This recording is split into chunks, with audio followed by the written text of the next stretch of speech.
Krishna Radha, Lydon, thank you so much. Thank you so much. Kuljeet Singh Soni aunty कहाँ है? Soni aunty कहाँ है? अच्छा कुलजीत सिंह सोनी आंटी कहाँ है?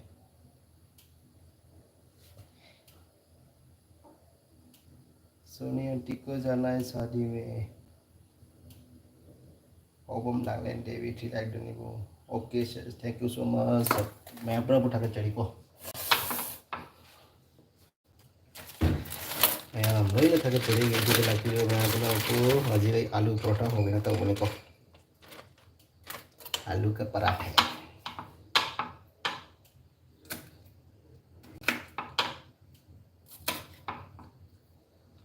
Ay mutit thằng Việt ngoài thì lắng lắm người.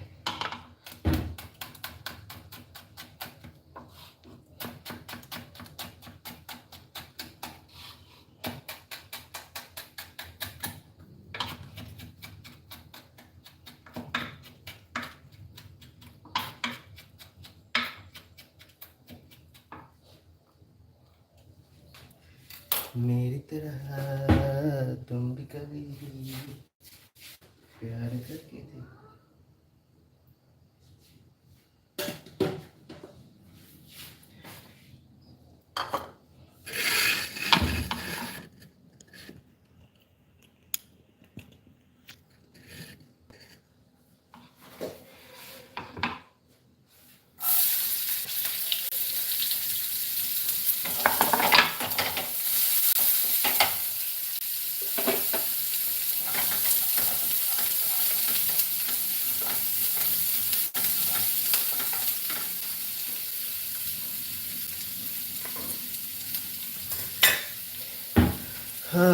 बेटा किसने है बेटा क्यों कोई comment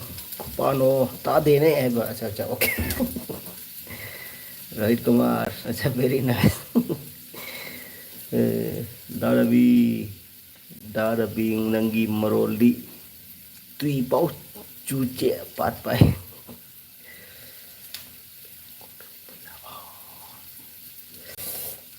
Ay katang busy wala ko kami sa padre ko. Meron kang tingin na siya ko.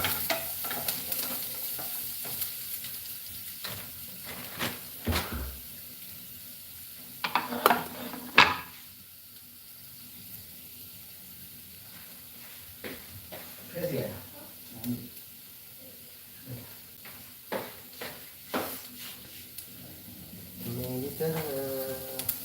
si tilo si kita brown tau gitu. Jadi kita ada anak kota tahap nih itu kita mana sih.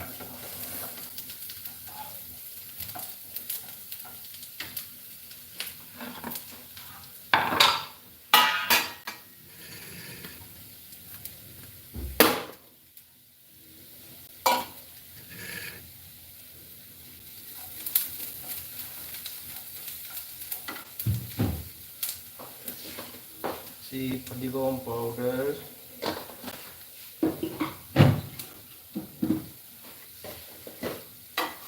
Sigana amchur powder.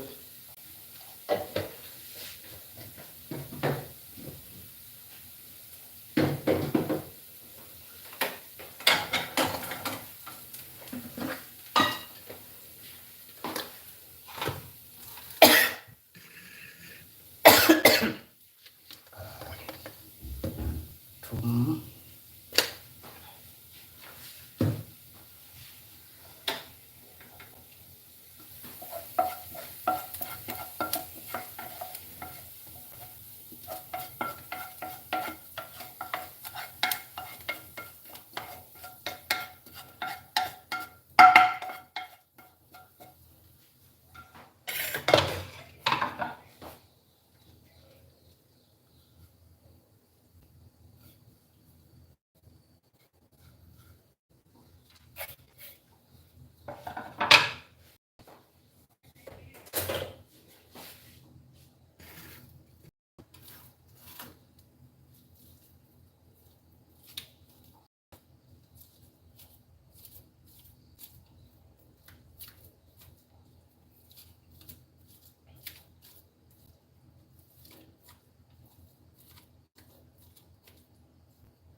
Sini kunna 좀 떠오르게 되는 sini 잘못해서 떠오르게.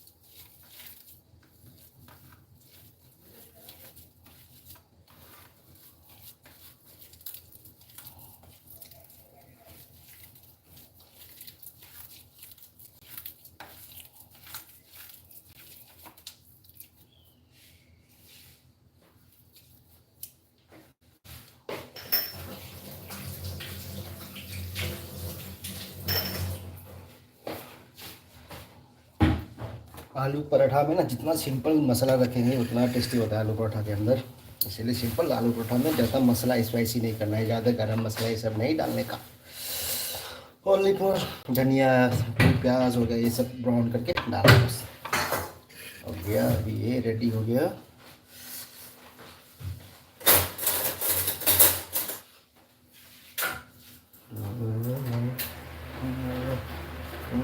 हो गए मटुम मटुम का चाव चाव में जाओगे तो अभी थोड़ा तो बड़ा बड़ा पीस है ना, उसमें ऐसे ऐसे निकाल लेंगे, थोड़ा मैश करेंगे ऐसे ऐसे, तो क्या है जो गुठली गुठली है वो नहीं रहेगा।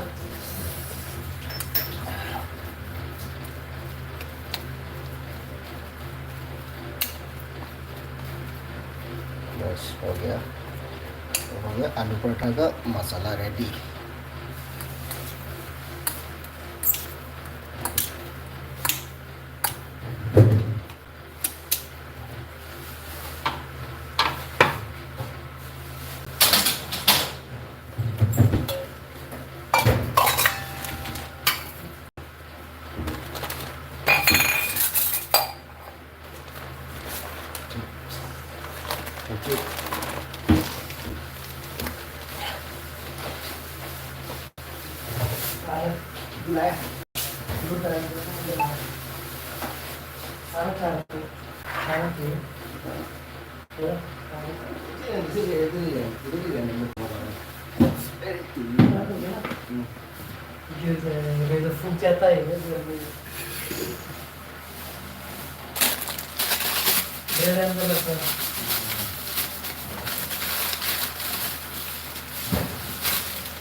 कौन?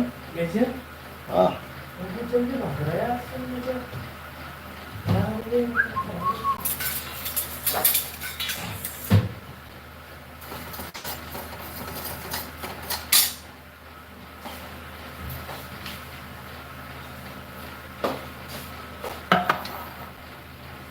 सेमिया से खरा ngौगे, सेमिया से ngौबसिगा कोई देसी घी हापने पा, देसी घी खरा देसी घी होता है, इसे ब्राउन हो गया था देसी घी मारो।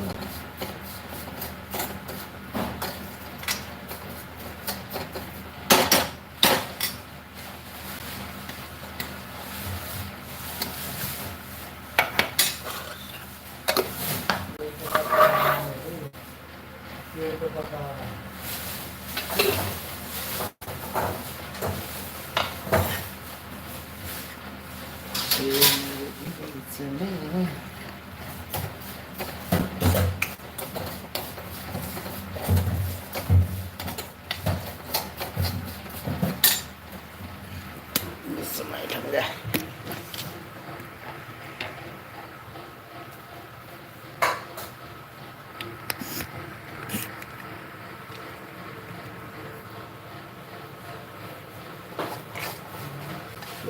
damani wali itu yang ada gini loh. Noi memang wali sana kok, sih kan tuh kayak biji wali kan.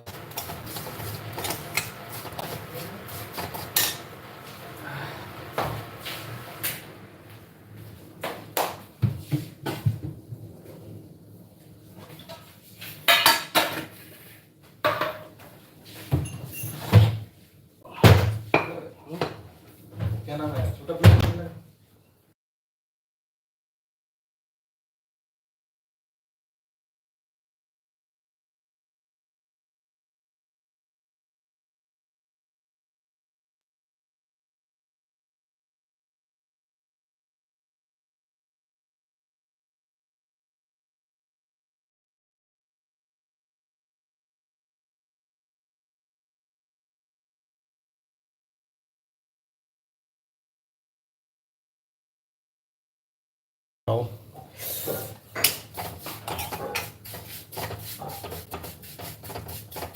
अभी इसको थोड़ा सा हम ब्राउन करेंगे। ब्राउन मतलब सेमिया है ना, सेमिया को हम देसी घी के अंदर इसको फ्राई करके इसको थोड़ा सा लाल करेंगे। फिर उसके अंदर हम दूध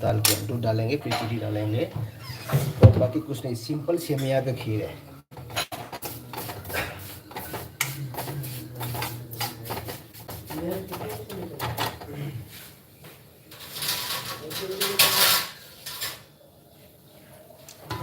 तेरे मेरे बीच में कैसा ही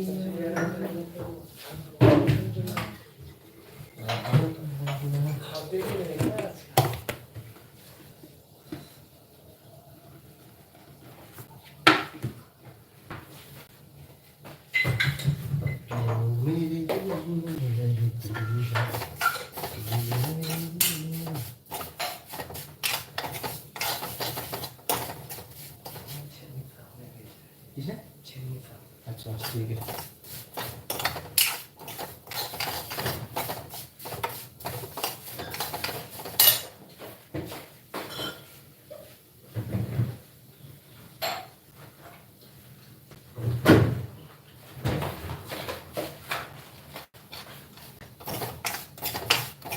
कुछ गर्म करने वाला है क्या? ना ना कुछ नहीं है, कुछ नहीं। चटनी घी होगा तो है? अभी लाल हो गया सेमिया तो अभी हम डालेंगे दूध।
ये डाल दिया छोटी इलायची।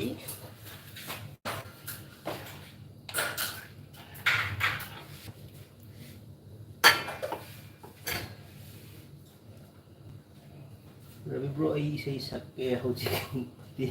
ngầm ini video ini ngasih kau koi frame nang nama dah hayo oke message nya am le min comment sing je kalau mem sau jate koi message se pa ngam bre ko prem ga mani ga no bani tani ko dai se le hobam nang len ga oke mi 75 le ko je thank you so much ko lo mem la ko be mata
तू ही मेरी सब है।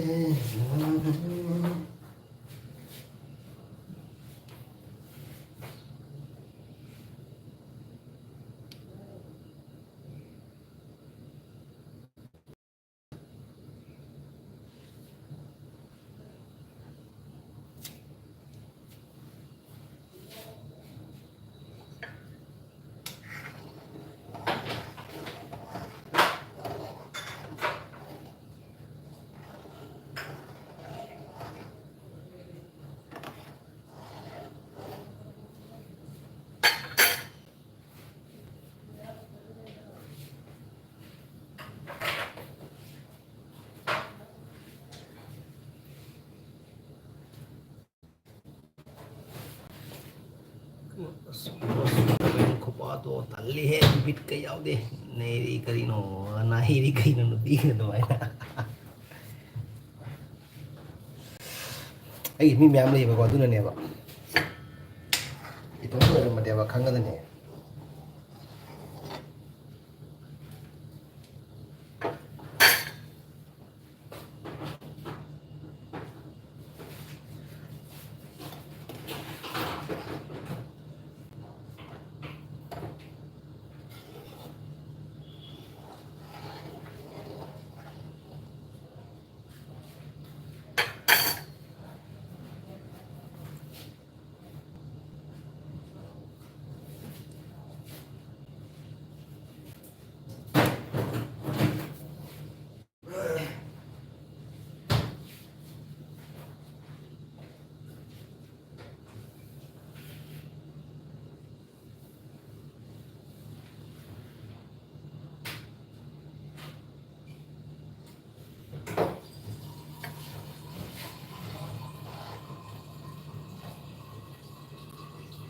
पेड़ का टूटा हुआ है Hmm? पेड़ का है Sahit. हैं? Sahit. हाँ हाँ कच्चा है इसमें से कुछ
ज़्यादा मीठा नहीं चाहिए, कम चीनी डालाऊँ, ज़्यादा मीठा नहीं चाहिए,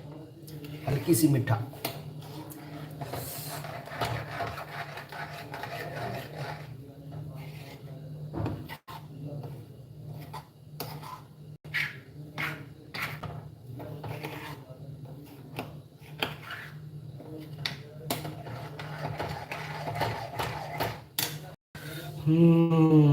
Ada ngang iru gigi coach doi brem comment padrasu sound hapu hai bam isna dana cha okay ade akoi le kamu singge adi akoi gi ama maro ngang hele ya don talle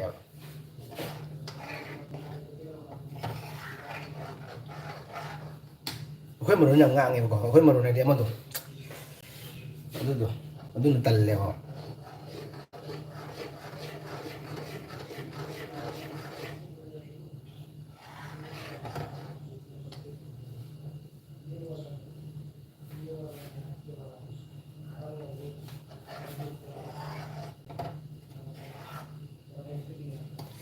sini canggih sini okay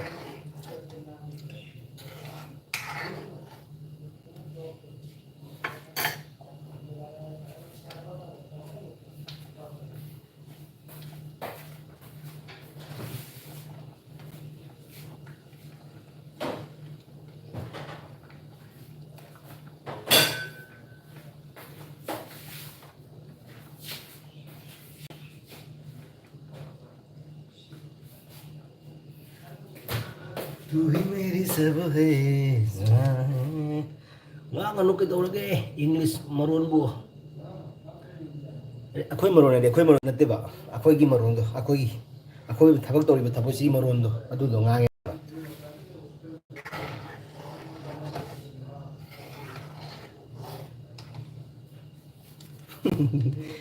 English ngang Kamen padre son hapo nang bu ke tawag English ngang ke tawag malalo khang le này mà khang le này acha acha okay okay acha kisna dana khang le ba okay as ngarang da ai pung dang tu mo de la ra bo mani pung mari ba kai dai ni bo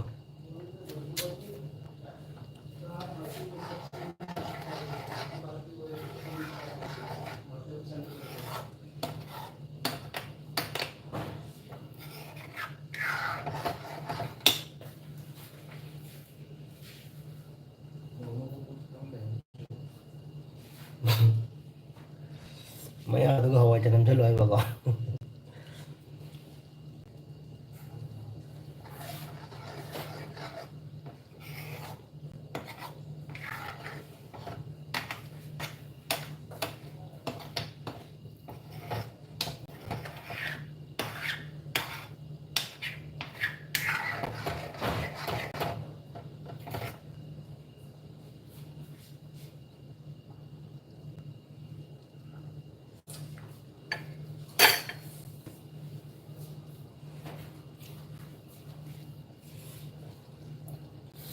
này đấy khi đi xe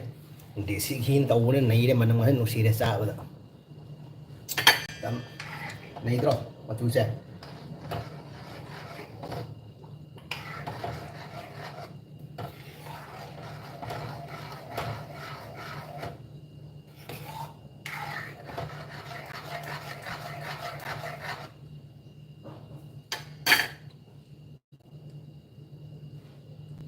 giờ meeting pami ba okay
उधर 3 दिया है। अरे वो 3 दिन से तुम बना नहीं लेता मैं क्या? उसमें से 1 डेढ़ तो हमने खत्म ही कर दिया। ये मैं आया तो 2 ही था। अरे वो 2 दे आता सर, मैं एक और बोला था 3 का बनता है। फिर आप बोले थे यार मेरे को लस्सी वस्सी घेरना है, इसमें कर लेते हैं, फिर एक उसमें खत्म हो गया। अच्छा मंगाना पड़ेगा ना sir. Machudo amagi stok mali ko. Stok to do mali ko aja. Nang mana ni nang.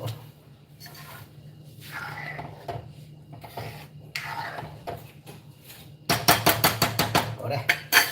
Shemia kheer ready.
तू ही मेरे सब है सारे, तू मेरे दिल है मेरा, तू तेरी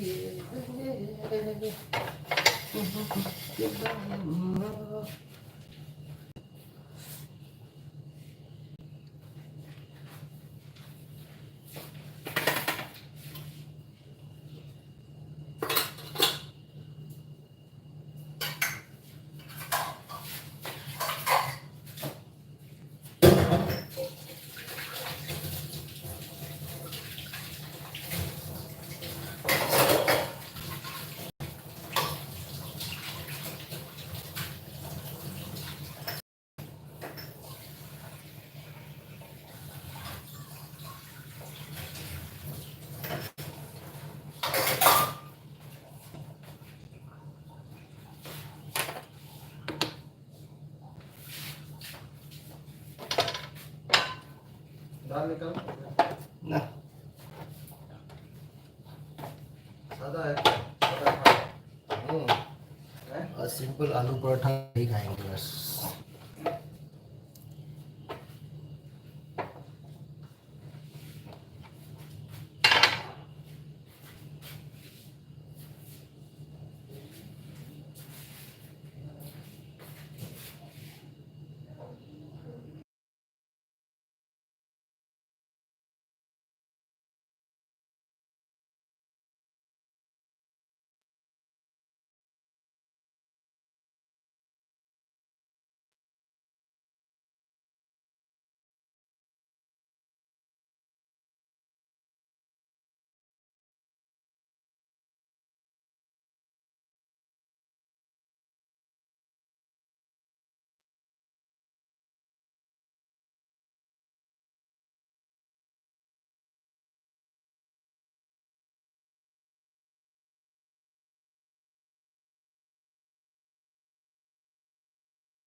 रोजी लाइरो रोजी क्रोजे मरोल तातेने मरोल तातेने जो रोजी ने लाइक डन चल लगे दाई बात ओके रोजी कही गया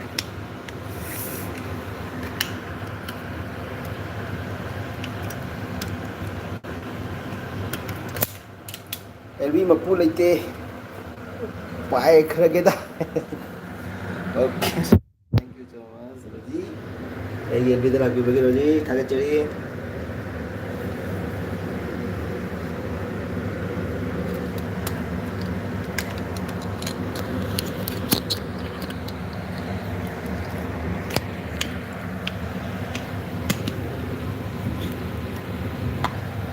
चक सारा बोलो जी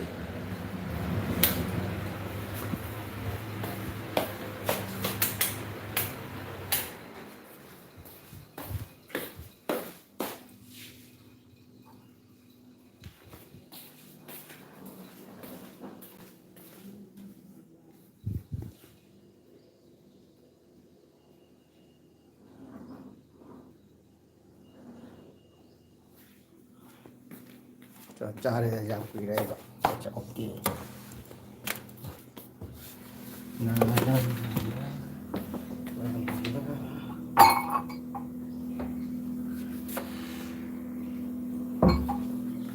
कई मठेर जा गया कोई पराठा से पजाबरा पराठा से पजाबरो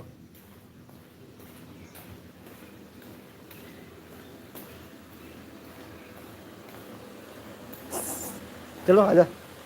चलो पराठा खाते आजा आजा आजा ऊपर ना ना आलू साग चाय बस अच्छा ओके हो आलू पराठा फजा बजो अस आलू पराठा उ असोम नाकन कंगन लाइ कंगन उरे तो अस उठो कोनी दा हां हां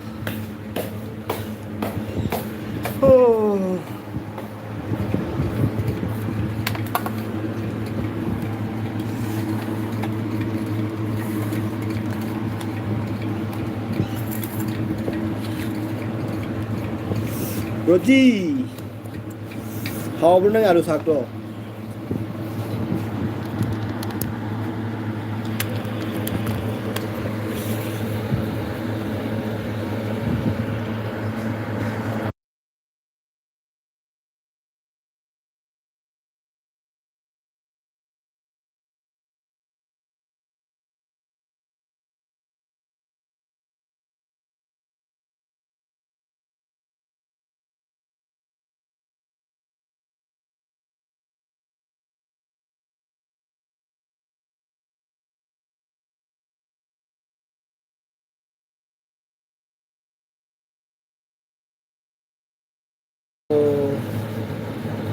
ai mu ta thama me ne khang de ne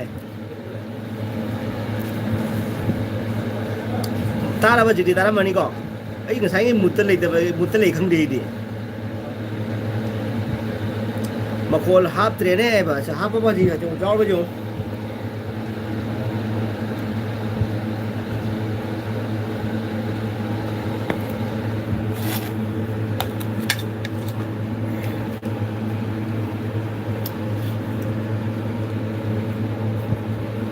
तारे फजल याम काना सा ओके ओके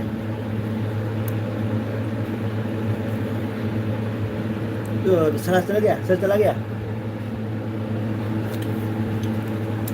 ये पूरा खा ऊपर वाला पूरा खा दो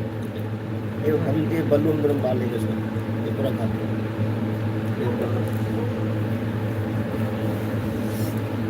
मेरी तरह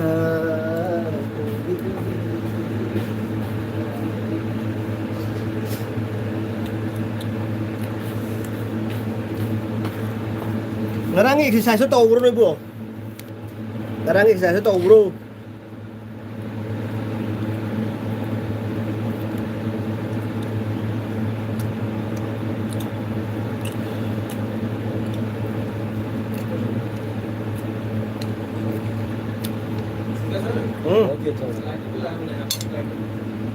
हाँ नया लेके आया। नया लाया पराठा खा ले बल्लू। ये है क्या अरे ये नहीं है सर, नया लाया हूँ, ब्लू ग्रीन। अच्छा ये हाँ तो थैंक यू। मतलब कितना पैसा लगा ये कितना लगा ये लग गया 95 का वो, हाँ लाइटर का 115 रुपया। 115 ठीक 10 है का आता है तो क्या ये लाइटर पता कर कितना खाता है? 5 खाओ। रुपया बढ़ा दिया इसमें कसम से। फिर 95 पर 15 जब भी 110 होता है 115 कैसे हो गया? हाँ 110 हाँ। 95 और 110। अचार अंदर से लाए क्या? ये ꯆꯥꯎꯗꯦꯗ ꯏꯃꯥꯏ ꯁꯤꯒꯤ खा के देख, ꯀꯩꯕ खा के देख काट के। ꯇꯥꯔꯦ ꯇꯥꯔꯦ ꯐꯖꯅ ꯌꯥꯝ ꯇꯥꯗꯦ ꯑꯃ ꯀꯩꯕ ꯇꯧꯗꯦꯗ ꯏꯃꯥꯏ ꯑꯔꯦ ꯔꯣꯇꯤ ꯁꯤꯒꯦ ꯈꯥ ꯀꯦ ꯗꯦ. ꯇꯧꯏꯅꯦ ꯁꯤꯒꯦ ꯇꯧꯏꯅꯦ ꯀꯔꯤꯒꯤ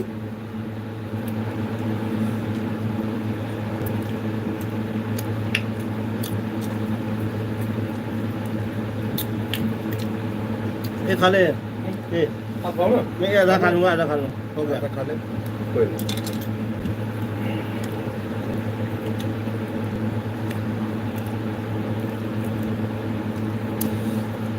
मस्त। घी में पलटा है। गरम गरम मिलता तो मजा आता तवा से निकाल के खाया है। हाँ देखो मैग्नेट वो किया है क्या अच्छे से। देख तो सर एक ही खाया जाता है। उसमें पूरा कैसे फैल गया, ये फैलता नहीं कहीं तो रहता है साइड साइड। अच्छा अच्छा ओके अच्छा ngamdeda exercise to lamjel chu chatle ibung lamjen chu chatle ibung ai ba sa cha oke ade hachang hatang ne warm up tawre dana ko aduga khwang du ta khwang mari khwang mai ting ga ne ai da ipom nai na nom ta ba ko aduga ta khan ngai ko ne ham da hi da ne wa ba ni adu ko na dum phara ga nong ni ta taram phara ga ne ade hachang khoi khwang mari na ba dai phaibang mari khoi ki thun side ki mari khoi ki ningong na ba ga hai bu do adu jang kana ba ne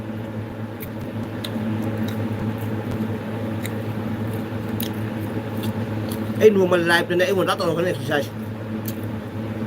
thì mai nữa tao nêu dậy muốn tao này lại cái là cái này exercise bây giờ muốn tăng lên cái này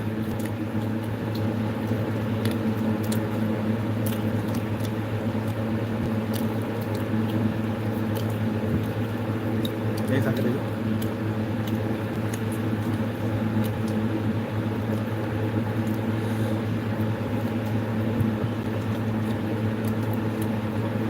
चावल लोगे क्या? Sir के लिए चावल और सब्जी छोड़ दो बाकी दाल। ये डालेगा डालेगा सब्जी क्या डालेगा सब्जी क्या मेरा ना मैं यहाँ पर यही है मैं दाल और कुछ नहीं खाता हूँ सिर्फ चावल और सब्जी खाता हूँ बाकी भेजा है ना सर? ये 4 डिब्बे में रखते रख देना। खाओगे सर? वो ना शाम को नहीं खाओ। अरे कटोरी में रख देना ढक के। हाँ अब तो शाम को नहीं खाता कोई भी अचार, सुबह ही खाते हैं दिन में। इतने भी पहलवान नहीं हो रहे जो वेट घटा दे।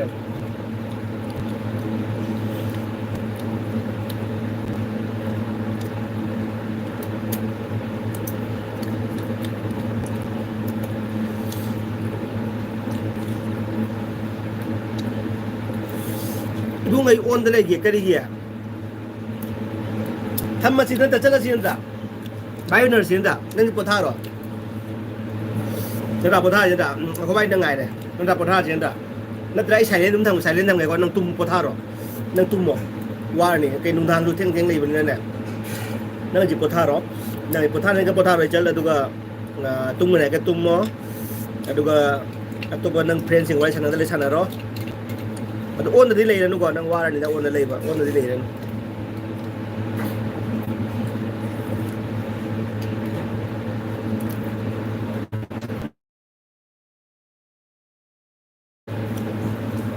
कड़वा कड़वा लगे कहाँ पे अपना वाला कड़वा कड़वा क्या चीज़ दही कैसे कैसे लगेगा यार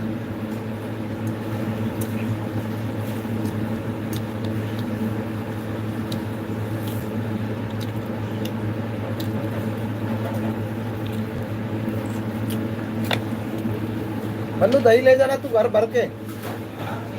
दही भी ले जा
bài thuốc Crabo à, bài thuốc trên đảo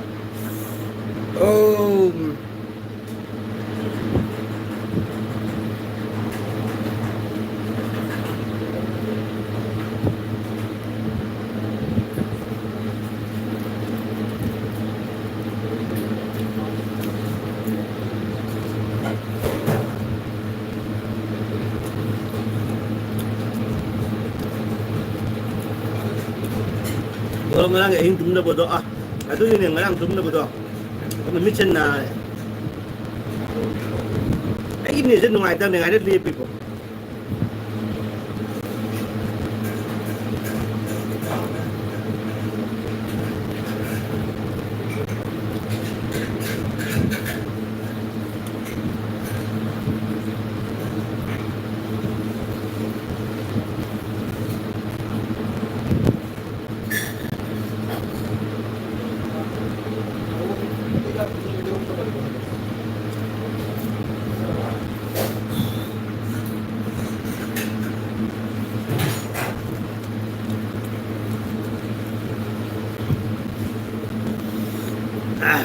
ai le da benina kamen su pa de uru le baduga ele ne ba ai le da mini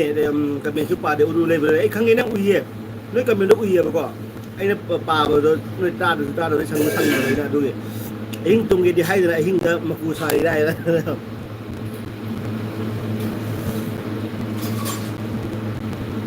wah rất là hào đấy, alu kamen không có trên nắp đầu đấy, alu paratha nó hào đấy ạ, mà rồi là mà khi chập không có nên với dùng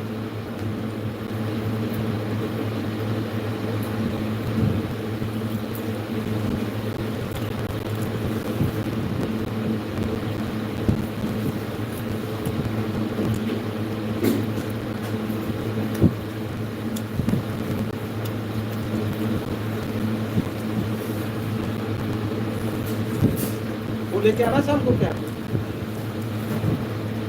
chicken mutton हाँ mutton तो डालना पड़ेगा ना type में पनीर लेके हाँ हाँ हाँ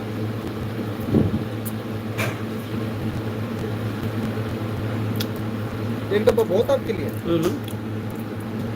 ngai nang ini hendak टमाटर mapok si magi lep labani nang gida makayam bisa dana begini cau cau pangca dah host nang khala lai dah pakai le Roji maku sabah hiti ada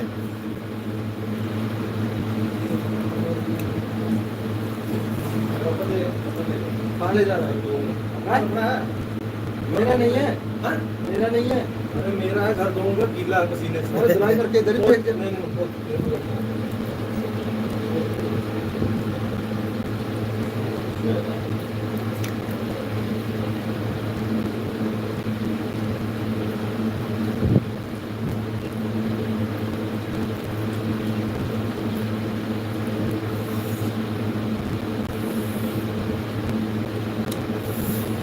hảo đấy हाँ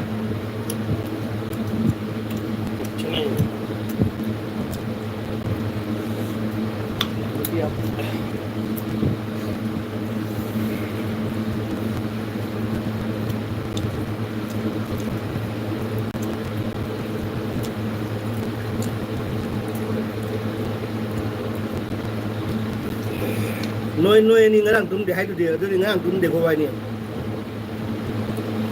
bisa dah tu di orang nak tahu ni deh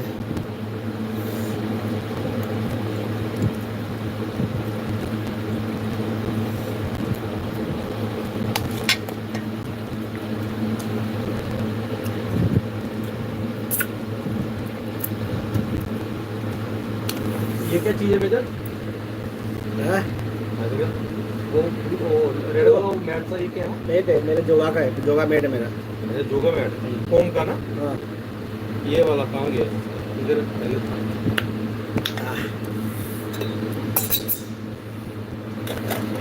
इधर करते हो जोगा? हाँ एकदम đầy ra happaga si thakpa se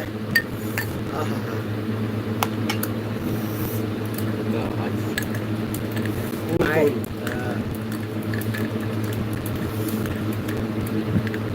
do ji phele te paisa pai de leiba ngamde ko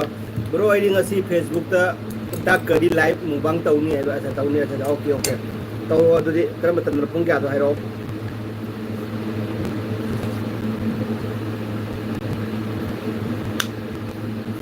ठंडा हुआ कि नहीं? ठंडा हो गया खट्टा है क्या ज़्यादा? खट्टा हो गया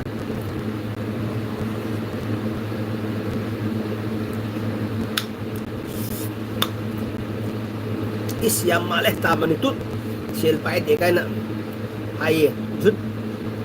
खाता हूँ सर मैं भी। हाँ झूठ बोलेगी झूठ बोलेगी हिंदी ज़्यादा तो नहीं था झूठ बोलेगी अरे बल्लू एक तो लगा लो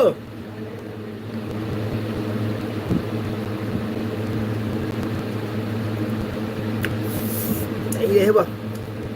मैम बोला मुझे ठंड में जो मुझे नहीं रे बोला मुझे आए साहब दही से नहीं मुझे देवा आहा बेचारा लाइरा बगी पुंसी कनाना सु नुंसी बिदे आइबा अदुनी ने ब्रो लाइरा बाई कनाम नुंसी बिदे ने अदुनी अकोई सुनी ने ब्रो तौजे अदुनी कनाम नुंसी बिदे दो वो मके नियला का नुंसी लाइरा एलबी दो नुंसी देने कोई से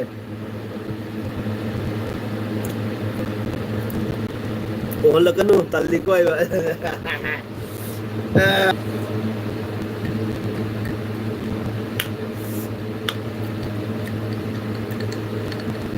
ओहो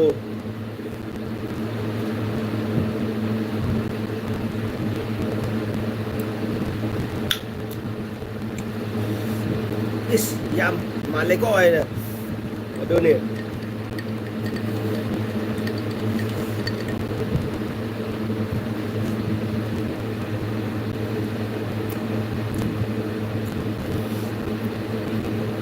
पैसा lupa पाया मी उन्हें देखो जमीन उसी में तो ले अब एकदम पैसा पाया मी ने ना बोल मैंने उसी में तो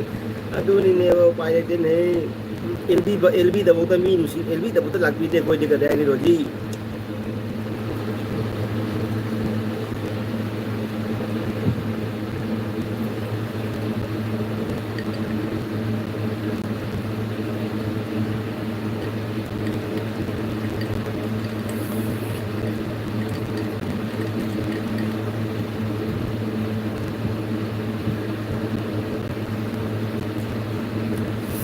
इसने ना रोजी ऐसी नहीं आया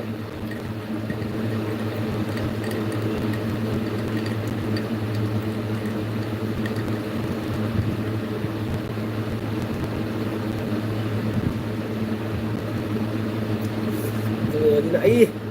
lai sidi hera tamani ai lai sidi hera amai domai hainu khoisu sel pai de ne ai ba ko acha acha okay okay adu ne ba ko ado sel pai da ko amani kitan musina lai de ba ko atai atai hin musini de ba ko ja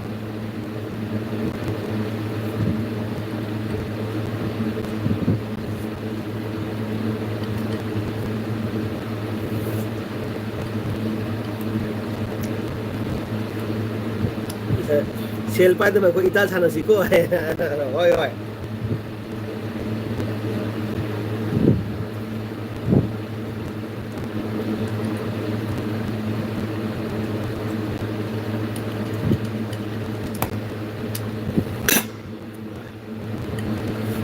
thôi sana si tai nok sa bây giờ nó mai chính như bây thôi nok nok lẹ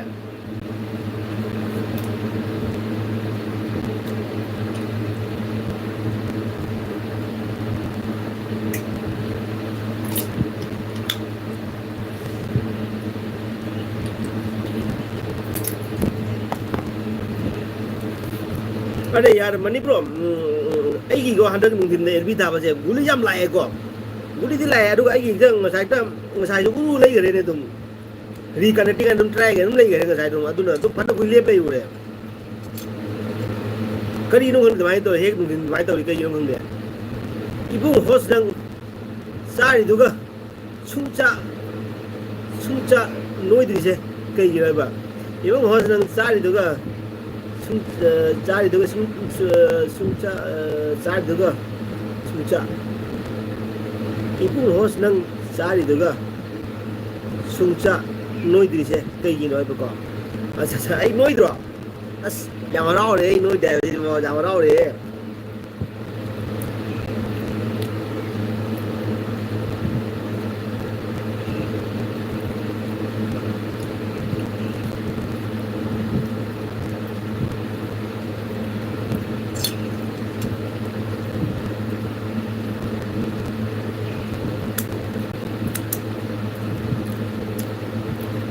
net problem ni aja okay thina dana ai di handak chak cha ba ka yade kana gumbi amagi wakhal da acha ai he on company da tawi on company da noi da fit pudi adum oi ba adone fit di oi bani da adone fit di oi ne ga ekdam ai exercise tori me yam di na body ga je oi da ekdam push up pro ga Salman Khan ga mai nahi re Salman Khan ne ga idne koi de हमरा tension नहीं है ये पुत्रों से ये जो đang cái buổi này mà tung ca này đâm đỏ sụp ra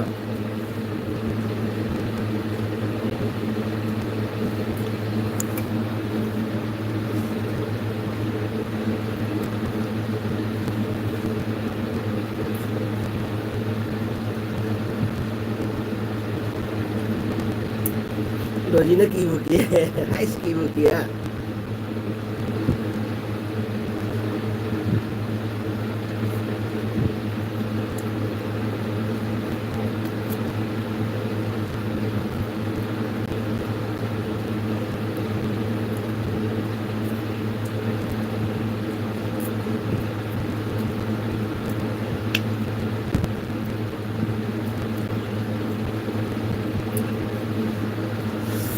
bro nang chau ko ai chara heli ko hai ne ma su yam noi de ibu ho acha acha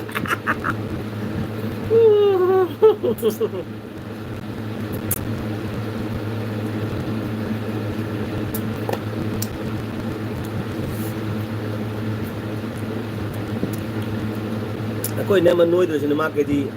75 ne te 80 maya ni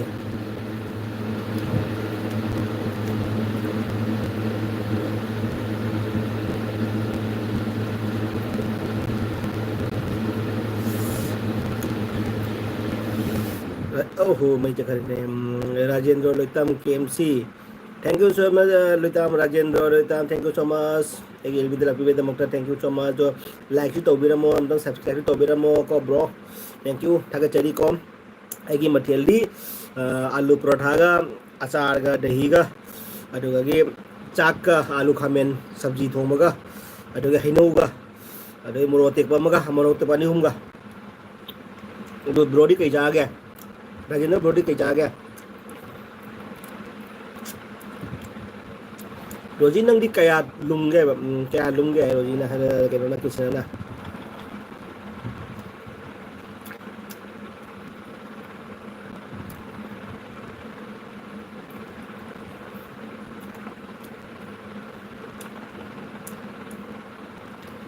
kama ni yam nung dida 81 ni high dam 5.5 ni acha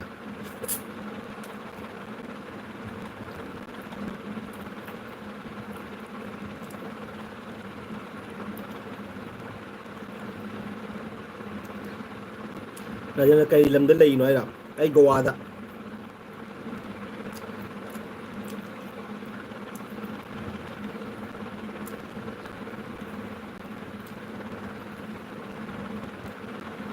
bro nó cái này kìa lôi tâm là cái này kìa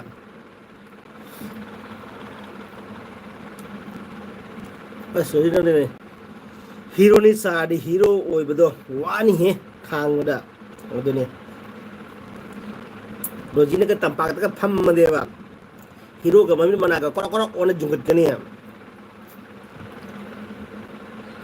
खोगी hero न कने लोईबी चिंसा कने सलक पदर रोजी ने फमदर पदर लोईबी चिंसा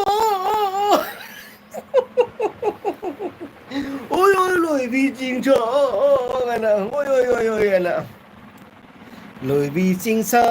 कने sorry चिंग पदर बाला फमदर पदर लोईदी लोईदी चिंसा Noi ni kin paija ge kin bija ge ko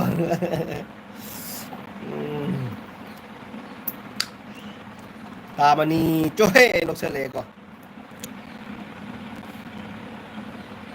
Rajendra ma hinau ro sari do hau do ma yam male pa thum me bro Rajendra bro pa thum me no do hau re masi ho ha ha Hato ge tut ay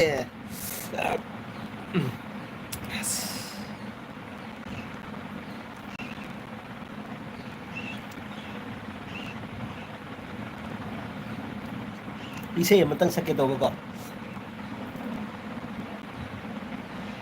Nangi samrudusu magun hen malli Aigi thamoy wahali Aigi isay sakman na samrugi magun nga thagi brang na tawi isay na Isay sakman nga samruga loy phagi brang na samruga do na kaya haptha matung na di samruga do ako'y unsama suda lakto ni pleno ni roji ay ni isay sakman nga ay may samruga kang ni as LV hoki isay isay kaya no na aigi hidak na na ising thak o sita re ising thar de pukse ja ro kangal la ni ekdam haino chukki bagi na hao re nangi samrudusu magun hen mali aigi thamoy wali aigi pukning sumali Rajendra le tam yum di Manipur dagi ram na te bro ai ka sa dagi ni ai ka sa dagi ni bro amat leivada pilabada ko atum lai dah ada mana nang na keva saktando lupairin thagi luhungba chalamdagi matamda mit kajal nada nachom mit kajal nada nachom chinbandana tangang lalistif kok thakdana ningthira bisambul hai graponi hose ko Ibni Montero mana kisana nungdi nungsi nang se sambu thung banina thamosidi pi khrabani aripan ama hai biro aripa nungdi nungsi nang se sambu thung banina thamosidi pi khrabani aripa ma hairo hai biro ai ko rodina is mai kha ga chikre tawi se nong surak tore acha nong surak tore 1000 James Ninthojam James, thank you so much Ninthojam James. Ay gel bitela ko beta makahinga nito tagachari. Ado kay hinyang charake.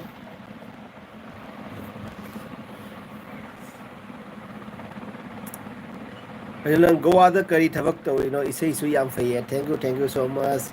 Bro kari hai ni. Ay di dum Goa da driver hoy di.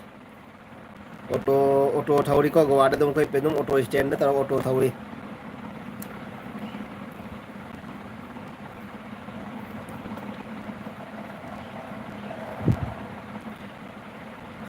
Ay on da legi ko ay ko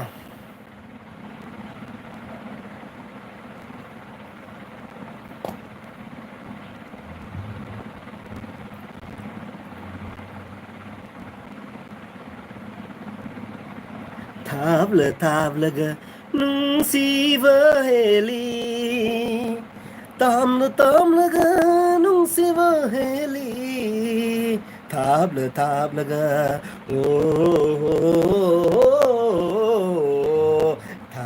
tabla ga tháp lơ nung si vơ heli tam lơ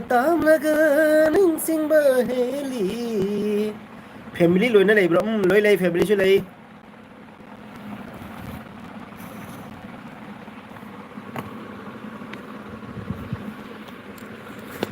mit kazal nada na cho chimbal na tangang la listif game over hi game over ji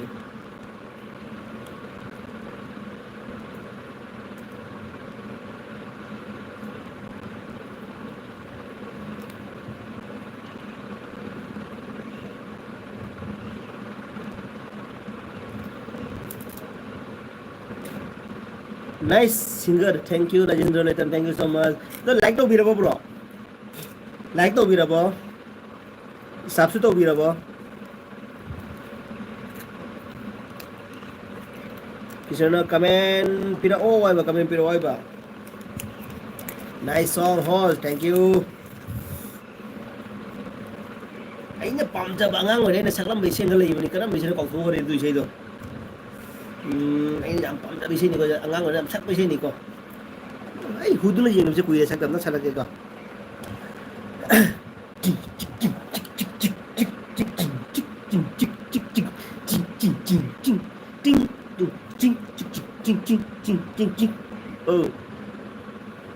hút nó hiền liba mituna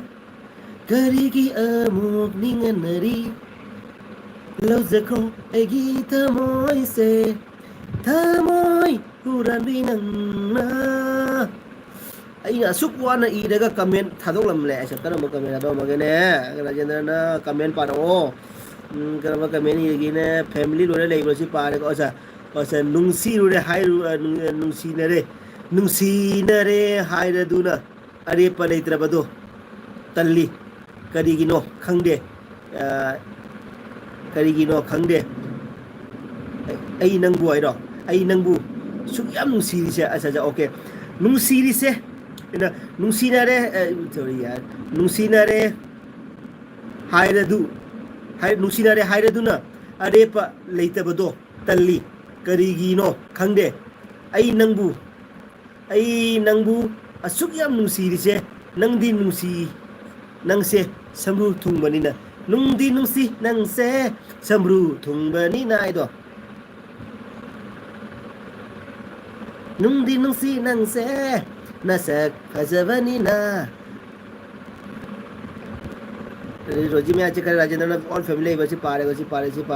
nice singer pare comment pare oh nice song si pare ko aina sugwana iraga si pare Rajendra nangse thawai ni nungsiba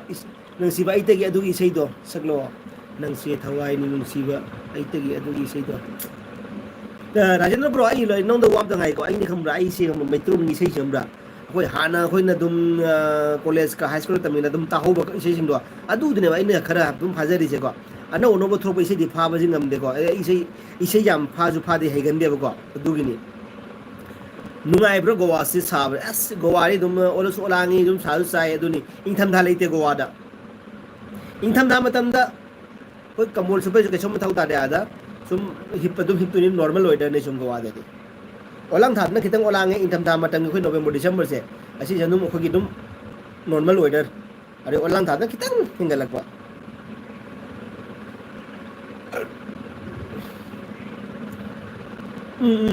नोई को आरे को ai hudu yeng to khaibok sa khaibok le ore ko hudu na yeng iwa mituna karigi amuk ninganari lau jakro baigi thamoy se thamoy uran binang na thabal faraba ahinga nanna ningam dana kapkhiva Music miro khulta dava ahing mamai chamkhiba nungai khra sulang ai nomito